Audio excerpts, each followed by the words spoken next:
جحا حب يعلم الراجل الفضولي درس عمره ما ينساه. جحا فكر في حيلة يغير بيها طبع الراجل ده. في يوم من الأيام الراجل ده كان واقف ورا شباك جحا بيتجسس عليه. جحا عمل نفسه مش واخد باله، وقف ورفع ايده للسما وابتدى يدعي ربنا: يا رب ارزقني ب1000 دينار، 1000 دينار كاملين ومظبوطين، لا يقلوا دينار ولا يزيدوا دينار، لو قلوا أو زادوا أنا مش واخدهم. الراجل قال: معقولة؟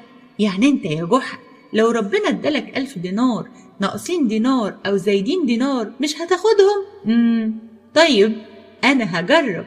الراجل مع انه بخيل جدا راح جاب 1000 دينار بس ناقصين دينار، وربطهم في كيس وحدفهم من شباك جحا. ولما جحا شاف كيس الدنانير فرح جدا وقعد يقول: الحمد لله ربنا استجاب لدعوتي. ولما عدهم